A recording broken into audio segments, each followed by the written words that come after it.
У нас сегодня вечером в гостях наставник, капеллан, преподаватель, человек, который совершает служение в Авандейл-колледже в Австралии.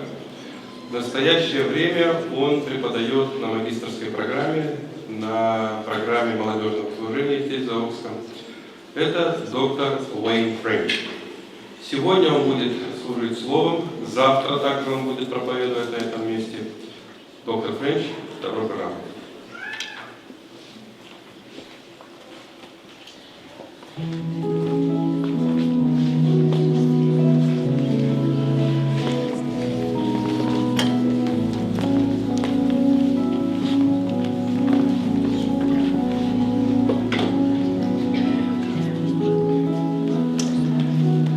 Bring you greetings from Doktор College over in Australia.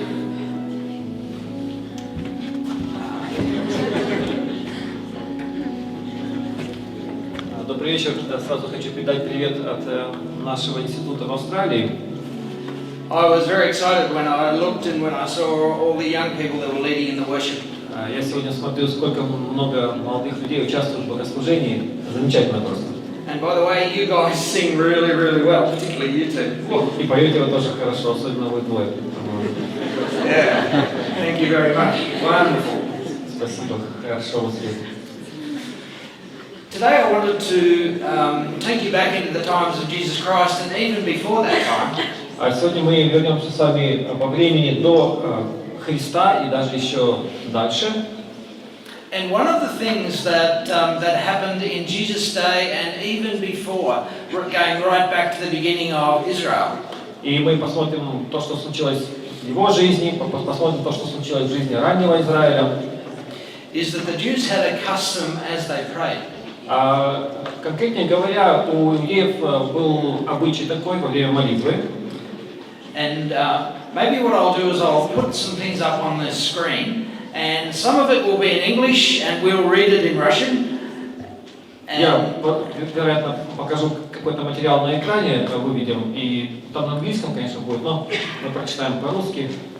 And then I'll just show you some pictures that will take us back to the times of Christ. И будут у меня слайды, они тоже помогут нам окунуться в атмосферу времен Христа. When the Jews prayed, they would use a particular prayer shawl. А когда иудеи молились, то они обычно использовали специальную шаль, специальное покрывало для молитвы. And this was done simply because in the Old Testament it talked in Numbers about actually using one of these prayer shawls. И делали они это как раз потому, что в книге чисел речь идет об одном из таких, о таком покрывале. So I happened to bring along one of those prayer shawls to show you tonight. Поэтому сегодня я захватил его с собой, чтобы продемонстрировать вам наглядно. But let's read about it in Numbers chapter 15. Но вначале давайте прочитаем числа 15 глава, Verse 37 to 40. и с 37 по 40 стихи. «Скажи Елизару, сыну Аарона, священнику, пусть он соберет кадильницу сожженных и огонь, и выбросит вон, ибо осветились кадильницы грешников всех смертью их, и пусть разобьют их в листы для покрытия жертвенника, ибо они привели их пред...» это 16 читаю.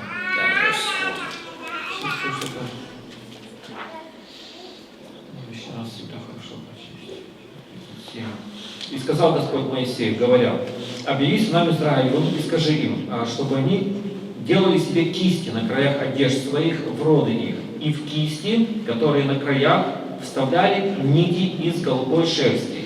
И будут они в кистях у вас для того, чтобы вы, смотря на них, вспоминали все заповеди Господни и исполняли их. И не ходили вслед сердца вашего и очей ваших, которые влекут вас в блудодейство. Чтобы вы помнили, исполняли все заповеди мои и были святы пред Богом вашим. Я Господь, Бог ваш, который вывел вас из земли египетской, чтобы быть вам Богом, я Господь Бог ваш». And so when you go to Jerusalem today, you find that they are still wearing the prayer shawl.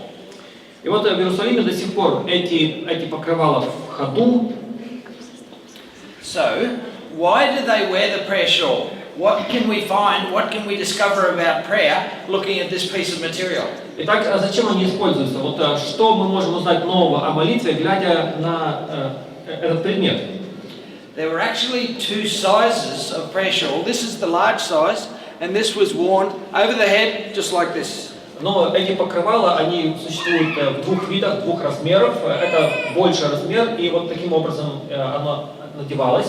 And then also when you go into Israel, you'll discover that they also wear a small one that is worn underneath the clothes. И в Израиле еще используется другого, такая же покрывало, но другого размера, меньшего, оно носится под одеждой. But you know that they are wearing it because the tassels hang down below the coat. Но даже из-под одежды можно сказать, что надето оно или нет, потому что из-под пол выглядывают вот эти кисти. If you look here at these photographs, this was taken the year before last. Это сделано в позапрошлом году. Фотография. This is at the Wailing Wall, and here the Jews are coming to the Wailing Wall in Jerusalem. Это как раз у стены плача. Иудеи обычно собираются сюда, на это место. And this is a boy going through a special service called the Bar Mitzvah service. Это парень, который проходит специальный обряд бар мицва. And you can see that the boy is about 13 years of age. Ему где-то лет 13. And he is holding the Torah in his hands. В руках у него Тора. The Torah are the first 5 books of the Bible, and they're put inside that silver flask. Тора это 5 первых книг Моисеевых, и вот они здесь содержатся вот в таком специальном футляре. And you can see how large the scroll is. И вы по размеру футляра можете судить о объеме самого свитка. It's almost half the size of the boy himself. То есть вот видите, почти чуть ли не половину роста мальчика. And on Monday and on Thursday, every Monday and every Thursday, 13-year-old boys come to the Wailing Wall. И вот по понедельникам и четвергам собираются эти ребята к стене плача. When it is the time for their birthday and they go through the Bar Mitzvah service. Как раз на день своего рождения и проходят обряд бар мицвы. And they take the scroll, and the scroll is almost as big as they are, and they try and open it up, and they carry it around, and then they read it. И вот они поднимают этот большой свиток Торы, и размер почти чуть ли не половину самих себя, и открывают его и пытаются читать. And you will see them kiss the Torah. Затем они целуют Тору. To show their great love for the Torah and for God's word. Этим как бы проявляя свою большую любовь к Слову Божьему, к Торе, к Богу самому. But what is the point of them wearing this particular piece of material? Но зачем они носят это покрывало? What can we learn from this piece of material? Чему он может нас научить? Оно может нас научить. When you look at them, when you look at this, you discover that there are 4 long cords, one at the end of each corner. Здесь к 4 концам этого покрывала привязаны длинные нити. And then there are 5 knots in each of the corners. На каждой из которых 5 узлов. The 5 knots are for the 5 books, the first 5 books of the Old Testament, which is the Torah. 5 углов символизируют 5 узлов символизируют 5 книг Ветхого Завета первых, то есть Тору.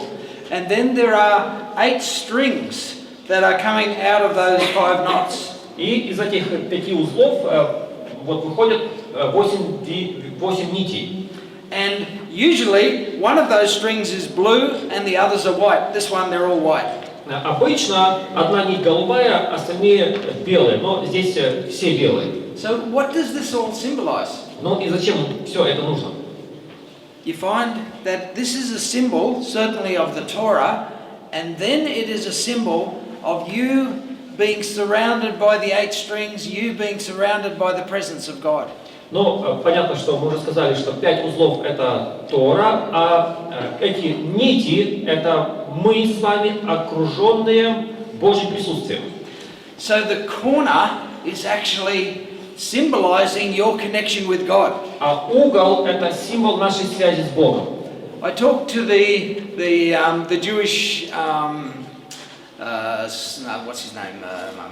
Я когда-то однажды разговаривал с одним еврейским the Jewish guide that was leading us, and I said to him, as he was wearing the Torah underneath his clothes, I said to him, what would happen if I came along and cut the corner off your Torah, your Shawl. prayer shawl? И вот он носил это покрывало под одеждой, и я спрашиваю, а что будет после, если я обрежу края, вот углы этого покрывала? He said to me, "You will not do that." Он сказал, обрезать это никак нельзя. He said to me, "You cannot do that." Это абсолютно невозможно обрезать эти углы. In actual fact, I will defend the corner of my Torah. Если вы попробовали это сделать, то я защищать буду до последней капли крови. Это Тора моя. Even with my life. Ну, скорее всего, наверное, покрывало. Ну и Тора, да. Now let's go to Samuel, 1 Samuel chapter 24, verses 4 to 6. Давайте посмотрим первую книгу Царств. И 1 Samuel chapter 24, 24 глава, verse 4 to 6. 1 Царств, 24 глава. And what this is a part of the story that you will already know. It's the story of Saul chasing David. And you remember when David was a companion for Saul, and then eventually he became Saul's enemy, and then Saul would chase him and try and kill him. Это история о Давиде, которую, знаете, когда за ним гонялся Саул, поначалу они как бы были друзьями, соратниками, можно сказать, но затем Саул рассердился на Давида и стал его преследовать. And then in 1 Samuel chapter 24 we find that Saul is sleeping in a cave and David is in the back of that cave. You know that story? И вот вы помните эту историю, когда Саул заснул в пещере, а там как раз прятался Давид. And then we read chapter 24 verses 4 to 6. Саул заходит в эту пещеру, и там была пещера, и туда зашел Саул для нужды. Давид же и люди его сидели в глубине пещеры, и говорили Давиду люди его: «Вот день, о котором говорил тебе Господь. Вот я передам врага твоего в руки твои, и сделаешь с ним, что тебе угодно». Давид встал и тихонько отрезал край от верхней одежды Саула. Но после всего больно стало сердцу Давида, что он отрезал край одежды Саула.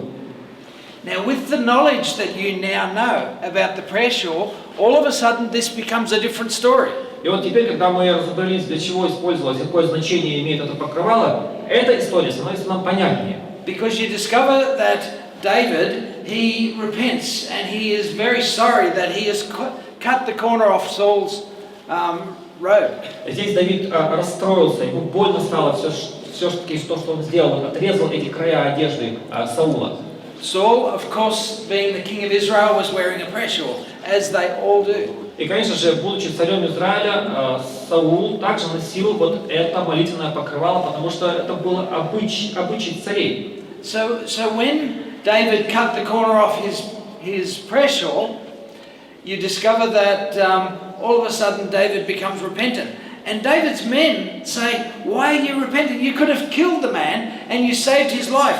Don't be repentant. Be rejoicing that you saved his life." И вот когда Саул отрезает, вернее, когда Давид отрезал одежду Саула и потом раскаялся, его люди говорят: зачем ты раскаиваешься? Наоборот, очень хороший момент. Тебе нужно было бы убить его и расставить все точки над «и» в этой проблеме вашей. But now do you understand what really happened? Но теперь вы понимаете, что на самом деле происходило. When David cut the corner off his prayer shawl, he was basically saying, "I believe that you have lost your connection with God." Когда Давид отрезал края одежды Саула, то этим самым он сказал, по сути, что я теперь уверен в том, что ты потерял свою связь с Богом. And that's why David was repenting. That's why he was saying, "I don't have the authority to judge Saul in that way." И вот почему Давид раскаялся. Он понимал, что кто, а он не может контролировать этот процесс. Он не может быть тем человеком, который решает, есть связь у Саула с Богом или нет. Come with me to another verse. Come to the story in the time of Christ. А теперь давайте рассмотрим одну историю еще из времен Христа. But before we go there, we're going to go to Malachi chapter 4 and verse 2, which is the last book of the Old Testament. Но до этого давайте посмотрим книгу пророка Малахии, это 4 глава и 2 стих. And this is a messianic prophecy Malachi chapter 4 and verse 2. Здесь мы находим мессианское пророчество, Малахия 4:2. «А для вас, благоговеющие перед именем Моим, взойдет солнце правды, и исцеление в лучах его, и вы выйдете и взыграете, как птицы упитанные». And it said that the Messiah would have healing in his wings. Здесь говорится о том, что в лучах Мессии исцеление для народа. If you go to the Bible dictionary, you discover that the word wings actually has a different meaning. Но вот слово, которое переведено «лучи», оно не только в этом значении употребляется. It actually means extreme edge, it means border, it means wings, it means corner, it means the edge of the skirt or garment. Оно может означать край одежды, оно может означать край крыла, вот в этом смысле. Now, come with me to Luke chapter 8, verses 4 to А теперь 3. посмотрим Евангелие от Луки, 8 глава. Луки, 8 глава. And it's a story that you are very familiar with in the life of Christ. Здесь 43 стиха, одна знакомая нам история из жизни Иисуса. The story is where Christ was walking down the road, and as he walked down the road, he was surrounded by people. And then he stopped in the middle with people all around him, and he said to the disciples, "Stop, somebody touched me." Иисус идет в окружении людей, его толкают, его теснят, и вдруг он говорит, останавливается и говорит ученикам: подождите, кто-то прикоснулся ко мне. And the woman was trying to get away. She was trying to disappear in the crowd. Женщина, коснувшаяся Иисуса, смутилась и хотела скрыться в толпе. And Christ stopped her and said, "Woman, what's just happened?" Но Иисус останавливает ее и говорит: скажи, что случилось? And now she was caught, and so she explained what had just happened. Ну и она, по сути, ее поставили перед вот такой необходимостью рассказать о том, что она хотела. And she told how that she had been sick for many, many years. И вот она рассказала о том, что уже долгие годы болеет. And then the woman, seeing that she could not go unnoticed, the Bible says, came trembling and fell at his feet. And in the presence of the people, she told why she had touched him and how she had been instantly healed. И женщина, видя то, что ей не удастся остаться незамеченной, рассказала сразу же Иисусу о том, что произошло. When you understand the prayer shawl and you know that Christ was wearing a prayer shawl, for he was a rabbi. И теперь, когда мы понимаем значение этой молитвенной накидки и зная, что Иисус, будучи раввином, тоже носил ее, the belief was that if he was the Messiah, he would have healing in his borders. мы понимаем, что мнение народа было таким, что поскольку это Мессия, то исцеление было на крыльях или на краях одежды его. And so when the woman touched the borders, she was saying to him, "I believe that you are the Christ." Поэтому, когда женщина прикоснулась к краю одежды, она этим сказала: я верю в то, что ты Христос. I believe that you are the one promised, the promised Я Messiah. верю, что именно это ты, обещанный Мессия. And so she touched his borders. И она коснулась края его одежды. And immediately she was healed. И сразу же она исцелилась. And so Christ's response to her was, "Woman, because of your faith, because of your action of touching the borders, you are healed." И Христос говорит ей: женщина, потому что ты поверила, потому что ты проявила свою веру в действии, прикоснувшись к моей одежде, ты исцелилась. Go in peace. Иди с миром. And then read in Matthew chapter 14 verses 34 and 35.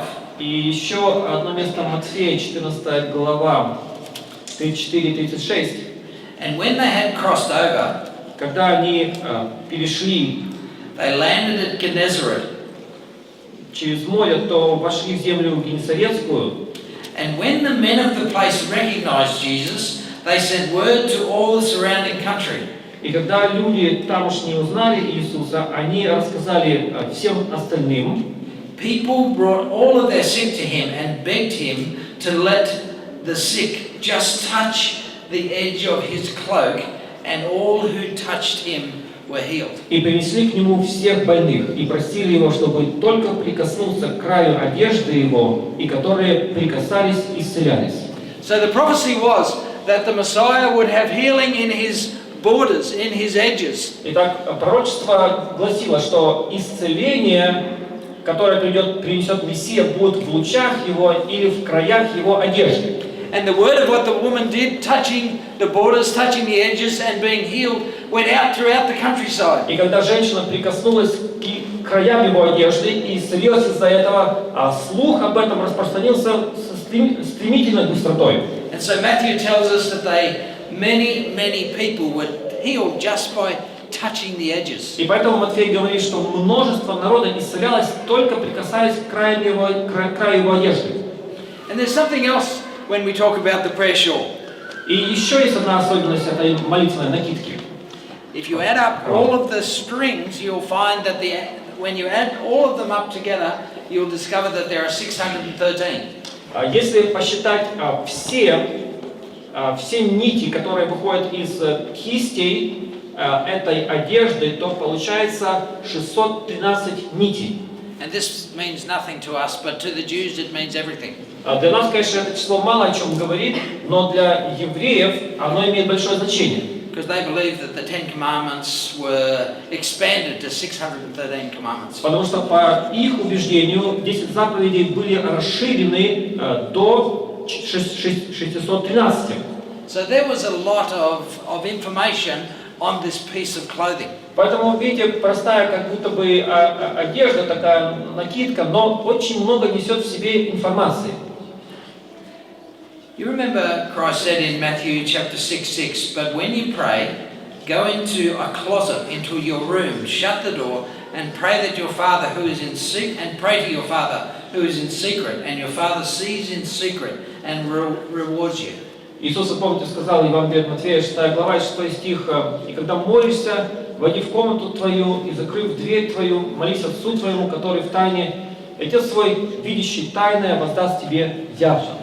When I first read that text, I thought it meant we needed to go into a little room under a staircase or find a little place that becomes your prayer room. И когда я впервые этот текст прочитал, я думал, что нужно действительно найти какую-то комнату маленькую, или где-то, может быть, под лестницей, и там, закрывшись, там молиться нужно. But let me show you the Jewish prayer room. Но хочу показать вам комнату, в которой молятся евреи. Let me show you the Jewish closet. Давайте покажу вам, что собой она представляла. This is it. This is what they would do. Вот что она собой представляла. Вот так они делали. And they would create their own prayer room. И таким образом они создавали собственную молитвенную комнату. And there they would pray to God. И так молились Богу.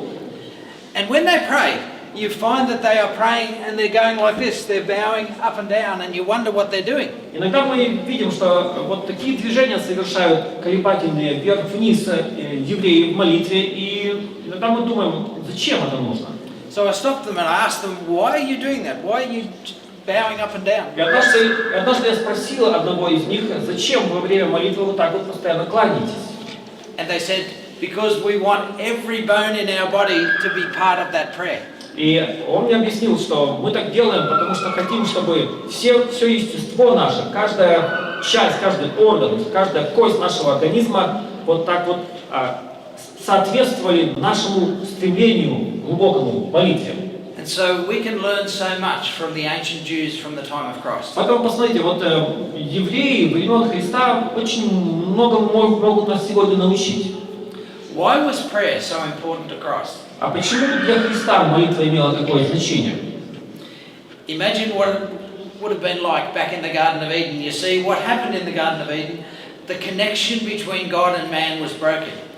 Но для этого вам нужно понять, что произошло в Эдемском саду, потому что тогда нарушена была связь между Богом и людьми. And God wanted to restore that connection again. А Бог хотел восстановить ее. Imagine what it would have been like for God, the God of the universe, to be sitting with his disciples once more talking to his disciples around a campfire. И вот представьте, что значило, что теперь Бог снова лицом к лицу со своими учениками сидит за костром и беседует с ними. when it first happens and there's a new group that you've just joined, it's a bit awkward at times. Когда это впервые произошло, и каждый раз, когда ты как бы вступаешь в какую-то группу новую, немножко чувствуешь себя неловко. And that would have happened for these men as well. И, наверное, эти люди точно так же испытывали бы неловкость. There would have been awkwardness, there would have been times when they were not sure about everybody around the circle. Возможно, они не всех знали хорошо, собравшиеся в кругу, и поэтому чувствовали себя не очень хорошо. But finally it got to the place where they got to know everybody in the circle. Но в конце концов они познакомились со всеми. And they didn't mind that they could become relaxed with each other, relaxed enough to ask any question they wanted to ask of Christ. И теперь они могли задавать друг другу всевозможные вопросы. Они могли спросить Христа о чем угодно. They had freedom enough, they knew each other enough that they could start to laugh, they could start to be honest, they could actually just relax with who each of them around the circle was. Они совершенно расслабились, уже не было, не чувствовалось никакого напряжения. Они могли говорить и общаться спокойно, чувствуя себя уютно, как дома, общаясь друг с другом и со Христом. Finally, the God of the universe was at a place where he really wanted to be. И в конце концов, Бог Вселенной оказался в такой ситуации, в которой он хотел давно попасть. You see, before this time, man had stood so far away from God. Потому что до этого люди удалились от Бога. Their sin had kept them away from God, and God's holiness, their sinfulness, a big gap in between. Грех разделил их с Богом, и поэтому вот между им и ими образовалась большая пропасть. And so at Mount Sinai, God was up there, and there was thunder and lightning, and they were down there, and Moses, you can go up, but we're not going up, it's too scary. Вот почему у горы Синай они говорили, там гром, там молнии, там страшно, иди-ка ты, а мы побудем и подождем тебя здесь. And even in Solomon's temple, God was right in the most holy place, and they had to stay way back here. И даже в храме Соломона Бог находился во святом святых, а они держались подальше от него, во дворе. But finally, the God of the universe was sitting in a campfire around with his disciples. Но наконец-то пришло время, когда Бог Вселенной мог сидеть у костра со своими друзьями. I love what Philip Yancey says when he says these words. Посмотрите, как говорит об этом Филипп Янси. God is not mute. Бог не безмолвствует. The word spoke not out of a whirlwind, but out of the human larynx of a Palestinian Jew. А слово было произнесено не из бури, а из гортани человека. So the great God, палестинского иудея. so the great God of the universe was speaking through the voice of a man. Таким образом, Бог Вселенной сейчас говорил голосом человека. When we think of what a great sacrifice God did, we think of the cross. И, конечно же, когда мы размышляем о великой жертве Христа, первое, что приходит на ум, это крест. Simply because we can relate to the pain of the cross and nails going through your hands and I don't want to do that. И все только потому, наверное, что мы можем прочувствовать, можем себе представить, наверное, эту боль, этот стыд, когда гвозди пронзают руки. And you understand that kind of sacrifice. И мы понимаем, что вот такая жертва. But we don't understand Bethlehem. Это действительно жертва. Но вот то, что произошло в Вифлееме, этого, пожалуй, мы до конца не понимаем. Because we don't understand who he was and how that he controlled the universe and how that he held the world in his hands. Потому что мы не понимаем, как мог тот, кто создал всю Вселенную, тот, кто удерживает все в своих руках. And that great God of the universe became a baby in Bethlehem. Как мог этот великий Бог Вселенной стать младенцем, родившись в Вифлееме? What an incredible sacrifice we paid for you. Это действительно великая жертва, которая принесена за нас с вами. But he not only did that, he wants to keep the connection open. Но он не только это сделал, он хочет, чтобы вот эта связь между нами, она по-прежнему работала. And he wants us, as it says in John 14, don't you believe that I am in the Father and the Father is in me? He wants that relationship that he had with the Father to have the same relationship with you. И как он сказал в Евангелии от Иоанна, разве вы не верите, что я в Отце и Отец во мне? Вот эти взаимоотношения он хочет, которые были между им и Отцом, чтобы были между им и нами. And so he gave us the privilege of prayer. Поэтому он дал нам молитву. Now, if there were young kids here, and I thought there was going to be, so I brought along a rope, but I'll show you anyway. Дети были вначале, разошлись, кто-то заснул уже, но я принес веревку и хотел вам показать фокус один. What I do when I have young people is that I have a rope like this, and I use it to illustrate prayer. Когда есть дети, то я показываю, обычно зову вперед, чтобы показать им, как работает молитва. So I ask them, how many ends does a piece of rope have? И спрашиваю обычно, вот сколько концов у веревки?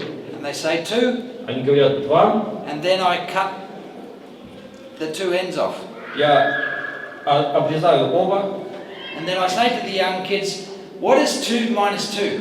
и говорю, сколько будет 2 минус 2? Because I've just cut the ends off. Потому что только что вот концы отрезал. So 2 minus 2 is 0, so now I've got a piece of rope with no ends on it, right? Получается, что 2 минус 2 это 0, получается, что у меня веревка без концов. And they go, are you crazy? Они говорят, ну как же так может быть? And maybe I am. И они отчасти правы.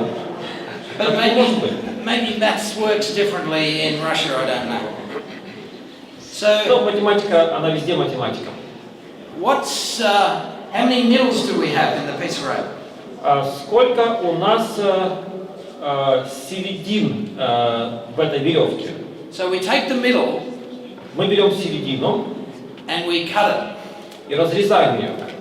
And when we cut it, we now have 4 ends, of course. Мы разрезали, и у нас получается 4 конца. So I tie the 2 together. Эту разрезанную веревку я связываю. And this is a symbol between God and us. И вот эта веревка теперь является иллюстрацией того, что происходит между нами и Богом. And I'll talk to the little kids about, you know, how you can get a can and you put it on this end and get a can and put on that end and you talk this end and you can hear at that end and you can go from one end of the hall to the other and much further than that. Я рассказываю детям о том, что вот помните, может быть, как давно в молодости мы привязывали, можно привязать, взять одну консервную банку, привязать к концу, другую привязать к концу, и затем можно говорить в них и слушать, и это как будто бы такой телефон. Then I'll ask them, that's what prayer is like. Imagine if we could have a piece of rope that reached right up to heaven. Wow! Я говорю, вот эта веревка такая, как молитва. Вот представьте себе, если бы она была длиной до неба, и можно было ее туда протянуть. But the problem is the devil comes along and cuts the rope. He wants to do that over and over again. Но проблема в том, что дьявол пытается эту веревку перерезать, и он перерезает ее снова и снова. Sin gets in the way between us and God. Между нами и Богом появляется грех.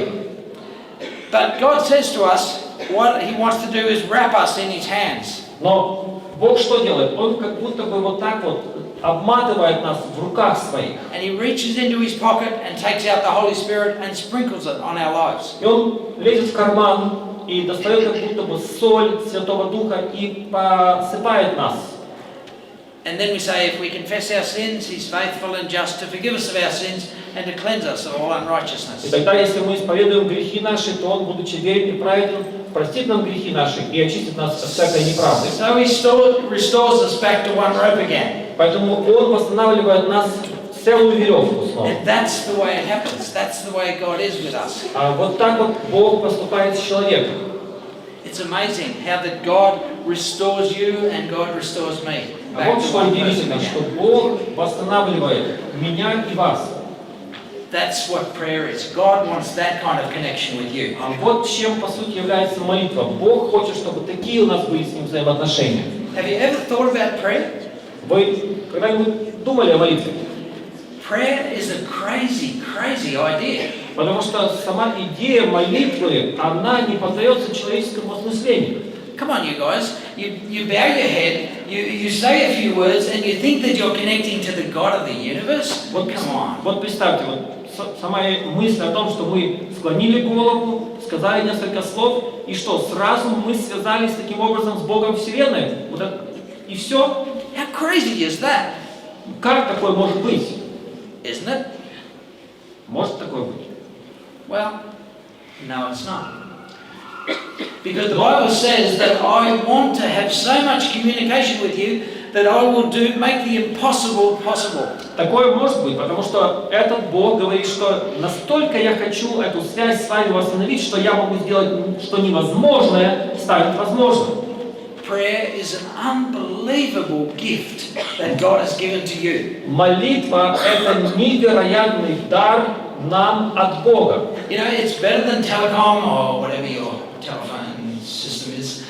It's better than telecom, it's better than Optus, it's better than all the telephone companies that we have in the world, because there is no place where you don't get service. Это лучше, чем UMC или Теле2, это лучше, чем любая телефонная компания в мире.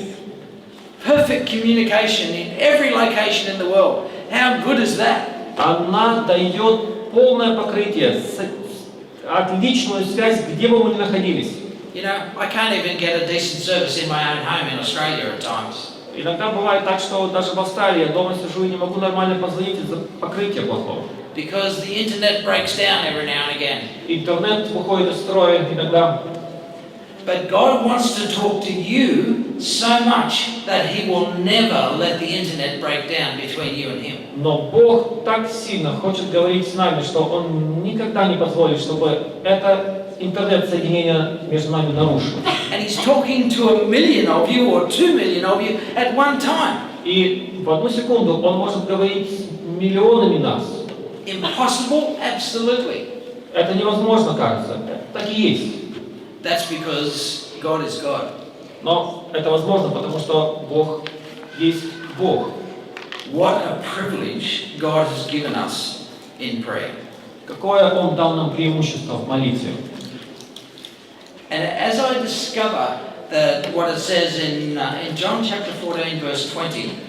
И вот у Иоанна 14:20 говорится: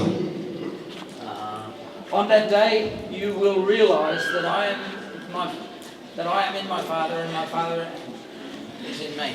И в тот день вы узнаете, что я в Отце и Отец во мне, и я в вас. He wants that kind of communication that he has with his Father, with you. Он хочет точно такую же связь построить с вами, как она у него была с Отцом.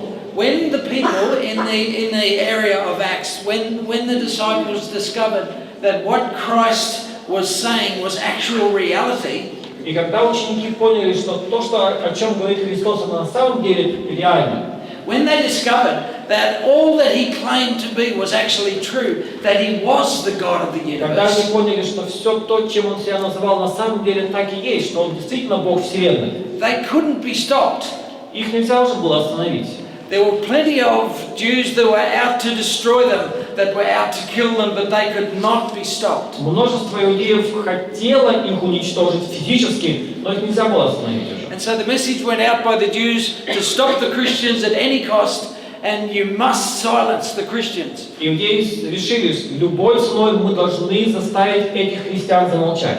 But Acts chapter 4 verse 20 says, we cannot help speaking about what we have seen and what we have heard. Но в Деяниях 4:20 говорится, что мы не можем молчать о том, что мы видели и слышали. And I love what J.B. Phillips says when he says these words. Джеймс Филлипс сказал: What changed these very ordinary men who were such cowards that they didn't even dare to stand too near the cross into heroes who would stop at nothing? Что же изменило этих обычных людей, которые настолько были трусливы, что даже не хватило у них смелости стоять рядом с крестом, в героев, которых не могло остановить ничто? Was it a swindle? Was it a hallucination? Was it spooky nonsense in a darkened room? Что это было? Обман, галлюцинация, привидение праздное, какое-то привидение, какая-то ерунда в затемненной комнате? No, it was somebody quietly doing what he said he would do, walk right through death. Нет, это был тот, кто спокойно сделал то, что Он и обещал. Он прошел через ворота смерти. You know, that's the God of the universe. That's your dad. That's the person that wants to communicate with you every day of your life from now until eternity. Это Бог Вселенной, это наш Отец, который хочет общаться с нами каждую секунду нашей жизни. And God is saying, I love you so, so much. И Бог говорит, я очень сильно люблю вас. That I will do anything because I want to spend and want to keep talking with you right throughout eternity. Я готов сделать все, что угодно, только бы я мог разговаривать с вами всю вечность. And you can have the opportunity to continue that conversation forever. И у нас с вами есть возможность, чтобы эта беседа когда не закончилась. What is prayer all about? Так в чем смысл молитвы? Prayer is the greatest privilege that God has given mankind. Молитва – это величайший дар, данный Богом людям. Because prayer is God, the God of the universe, talking to you. Потому что молитва – это общение Бога Вселенной с человеком. And talking to me. So let's finish with a word of prayer. Поэтому давайте закончим молитвой. And dear Heavenly Father, we thank you for the privilege of prayer. Отче Небесный, мы благодарны Тебе за молитву. It seems unrealistic that as we speak like this, that millions of miles away, you are hearing us. Нам кажется невероятным то, что мы говорим сейчас, Ты слышишь за многие миллионы километров. But this is the truth of Christianity. Но в этом и есть сила христианства. Lord, help us not to just forget about prayer, but help us to discover what an important connection this is with you. Отче, помоги нам, чтобы мы не просто помнили о молитве, а чтобы мы осознали всю глубину и силу этого орудия.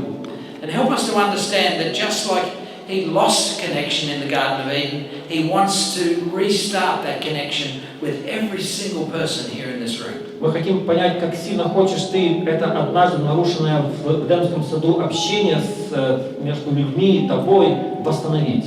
And I pray that our prayer life might become a wonderful communication to you tonight. И я прошу, чтобы наша молитвенная жизнь превратилась в сладкое общение нас и Тебя. Thank you again for that privilege. Спасибо Тебе большое за это еще раз. In Jesus' name, amen. Мы просим во имя Иисуса. Аминь.